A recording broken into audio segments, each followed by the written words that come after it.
The room shimmered with gold and crystal, laughter spilling like champagne bubbles. I could feel the silk of my gown brushing against my legs as I walked through the crowd, smiling, poised, every inch the woman people expected me to be tonight. The New York Women in Leadership Gala, my company's biggest sponsorship event yet.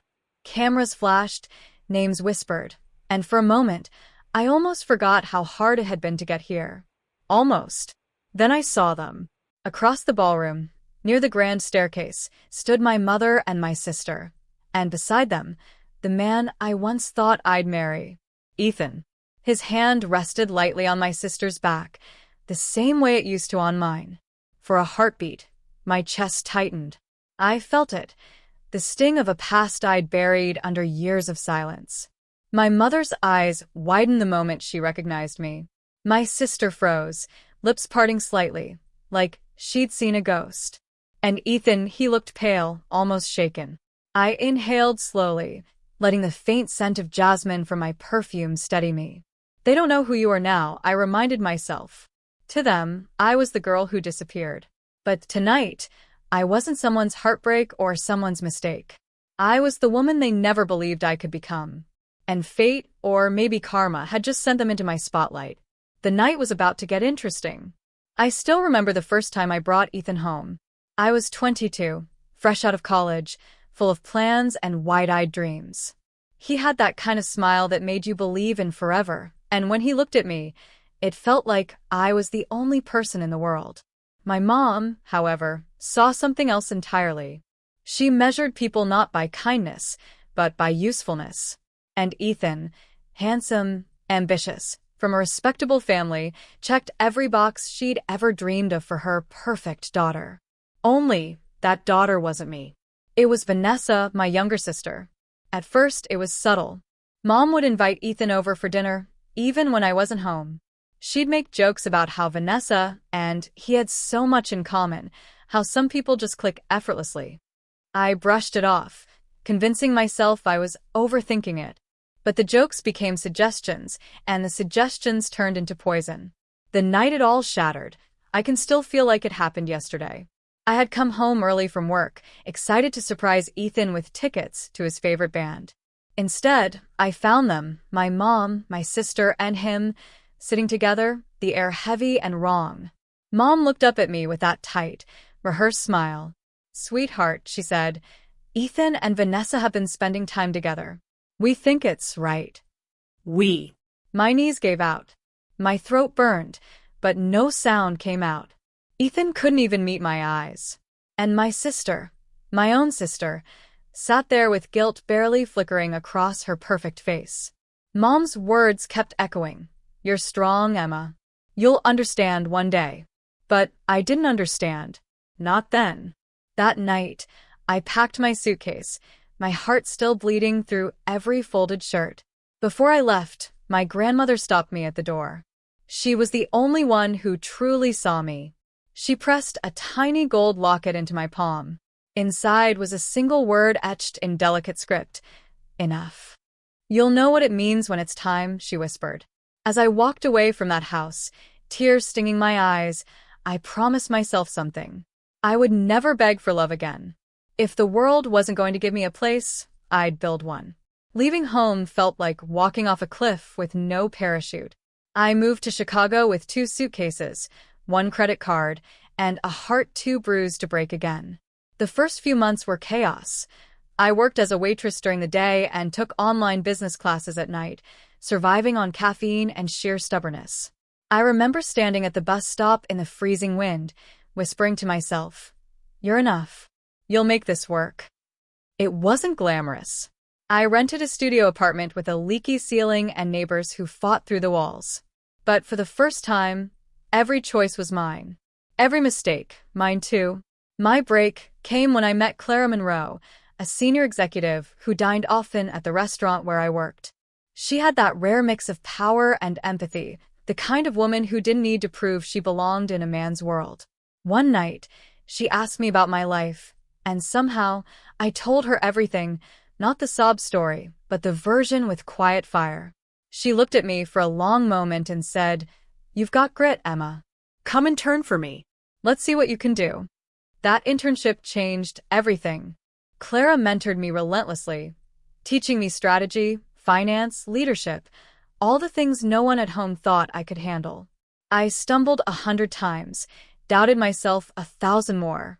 But every time I wanted to give up, I'd hold that little gold locket and remember my grandmother's word. Enough. 5 years later, I wasn't waiting tables anymore. I was signing clients. I launched my own marketing agency, Envera Consulting, built from scratch with long nights, instant noodles, and borrowed laptops. By year 3, we'd landed our first Fortune 500 contract. By year 5, we were one of Forbes' top 30 rising firms to watch. Through it all, I kept quiet. My family had no idea where I was or what I'd become. I posted the occasional vague photo, a coffee cup, a skyline. Never enough to reveal the truth. Some wounds didn't need reopening. Then, one evening at a networking event, I met Lucas Bennett. He wasn't flashy or arrogant, just warm, steady, and disarmingly sincere. He treated me like a partner, not a project. With him, I didn't have to prove my worth. He saw it. When he proposed 3 years later, I finally let myself believe I'd healed. We built a life grounded in respect, laughter, and quiet victories. And still, sometimes at night, I'd touch the locket and whisper, I did it. Not for revenge, not to prove them wrong, but because I finally believed I was enough, all on my own. The gala sparkled like something out of a movie, chandeliers spilling light over crystal glasses, laughter echoing off marble floors. Lucas stood beside me, his hand resting gently on my back, grounding me in the swirl of attention. I'd been to hundreds of events before, but this one was different. Tonight, my company, Envera Consulting, was being honored for transformative innovation in business leadership. But fate had other plans for my spotlight. I caught sight of them again, my mother, Vanessa, and Ethan, standing near the champagne tower like a perfect picture of upper-class charm. My mother was dressed in her usual armor, diamonds, posture, and that practiced smile she wore for people she wanted to impress. Vanessa looked elegant, polished, maybe even happy. And Ethan, older, heavier, but still carrying the same air of quiet confidence. Only now, it looked cracked. They didn't notice me at first, until the announcer called my name. Ladies and gentlemen, please welcome our keynote honoree, Ms. Emma Carter, CEO and founder of Envera Consulting. The sound of applause filled the room. I stepped onto the stage, the spotlights bathing me in gold. My heart hammered, but my voice was steady when I began to speak about resilience, about finding strength when life closes doors, about believing in yourself when no one else does. I didn't mention names, but I didn't have to. When the speech ended, I glanced toward their table. My mother's face was pale, her smile frozen. Vanessa's lips trembled slightly. And Ethan, he looked like he'd seen a ghost from a life he thought was gone forever. Afterward, as guests mingled, Lucas leaned in. You okay? Better than okay, I said softly, smiling up at him. Still, part of me needed to face them. Not out of revenge, out of closure. So I walked toward them, each step calm, deliberate.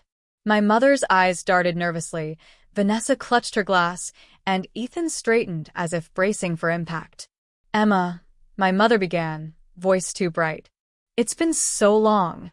We had no idea you were alive. I finished with a polite smile. Doing well? Her words faltered. Of course, sweetheart, It's fine, I said, cutting her off gently. I didn't expect you here. I'm just surprised to see you together. Vanessa's voice was small. We didn't know you'd be here. Neither did I replied, my tone light, almost amused. But life has a funny way of bringing people back together, doesn't it? Ethan cleared his throat. You've done well for yourself. I have, I said simply. Envera's been good to me. To us. I reached for Lucas's hand. This is my husband, Lucas Bennett. He extended a warm handshake, his calm confidence filling the awkward silence. It's a pleasure to meet you, he said with an easy smile that only made their discomfort worse. My mother's lips trembled. Emma, we're so proud of you. For a moment, I almost believed her. But the years of manipulation, betrayal, and gaslighting echoed in my mind. Pride wasn't what she felt, it was realization. The daughter she dismissed had built an empire without her. I appreciate that, I said finally. Really? I guess some lessons take time to teach themselves. Then, with a soft smile, I excused myself, leaving them in the glittering silence of everything they'd once told me I'd never have. As Lucas and I stepped back into the crowd, I felt lighter, like a chapter had closed without needing a single cruel word. I hadn't needed revenge, just truth. They found me later that night, just as the last of the guests began to leave. The music had softened to a slow piano tune, the scent of orchids and champagne lingering in the air. I was standing near the balcony, overlooking the city lights, when I heard my mother's voice behind me. Emma, please can we talk? I turned slowly. Vanessa stood beside her, looking smaller than I remembered. Ethan lingered a few steps behind them, guilt written all over his face. I nodded. Talk. My mother hesitated, wringing her hands, something I'd never seen her do. We didn't know, sweetheart. We thought you failed. I finished gently. You thought I'd disappear quietly, maybe come back someday needing help. But I didn't. Her lips parted, but no words came. Vanessa's eyes glistened. Emma, I never meant to hurt you. I was young, and Mom, she said you didn't really love him. She said you were focused on your career. I studied her face. The years had softened her, but there was still that flicker of envy, or maybe regret. You believed her, I said softly. That was your choice. Ethan stepped forward. Emma, if I could take it back. You can't, I interrupted. And I don't need you to. What's done is done. There was silence, thick, uncomfortable, but honest. Then I sighed, setting down my glass. Look, I'm not here to punish anyone. But if you're really here to make things right, then I need honesty, not performance. My mother blinked. What do you mean? I said slowly. You've spent your whole life controlling people, me, Vanessa, even Ethan. You chose manipulation over love. If you want any kind of relationship with me, that ends tonight. No more guilt, no more comparison, no more pretending you know what's best. She swallowed hard, tears threatening her mascara. I turned to Vanessa. And you stop living through whoever you're with. Find something that's yours, something no one can hand to you or take away. Your smartness. Use it. Her voice cracked. I don't know where to start. Then start by forgiving yourself, I said simply. And finally, I looked at Ethan. You already got what you wanted once, stability, approval, whatever it was. Now you get to live with the truth of what you lost. Don't say you're sorry. Just be better. He nodded, eyes lowered. For a long moment, no one spoke. The wind carried the faint hum of city traffic from below, and I realized I wasn't angry anymore. I was free. When my mother finally whispered, "We'll try," I believed her. Maybe for the first time. Good, I said, picking up my clutch. Then that's all I need. As I walked back toward Lucas, I felt the soft weight of the gold locket against my skin. My grandmother had been right all along. I finally understood what enough really meant. The city had gone quiet by the time we left the gala. Lucas slipped his jacket around my shoulders as we stepped into the cool November air. The night sky stretched endlessly above us, a velvet canvas dusted with stars. For the first time in years, I felt weightless. Everything okay? He asked softly. I smiled up at him. Yeah, better than okay. He squeezed my hand. They looked shocked. A small laugh escaped me. You could say that. I think for once, Mom didn't have a script ready. We walked in silence for a moment, the sound of our heels and footsteps echoing down the marble steps. Inside, the gala still sparkled behind us, but I was done performing. Tonight wasn't about proving them wrong. It was about reclaiming the parts of myself I'd left behind. When we reached the car, I paused, pulling the little gold locket from beneath my gown. The word inside, "Enough," gleamed faintly under the streetlight. I traced it with my thumb, remembering my grandmother's voice. You'll know what it means when it's time. Now, I knew. Enough didn't mean I'd stopped caring. It meant I'd stopped letting pain define me. It meant I could forgive without forgetting, love without losing myself, and walk away without looking back. In the weeks that followed, things shifted. My mother started therapy, something I'd never imagined she'd do. Vanessa began working with a nonprofit, helping young women find their own paths. Even Ethan reached out once, not to apologize, but to thank me for the words that made him finally face himself. And me? I kept building, kept loving, kept living. My company thrived, my marriage deepened, and that quiet strength I once prayed for became second nature.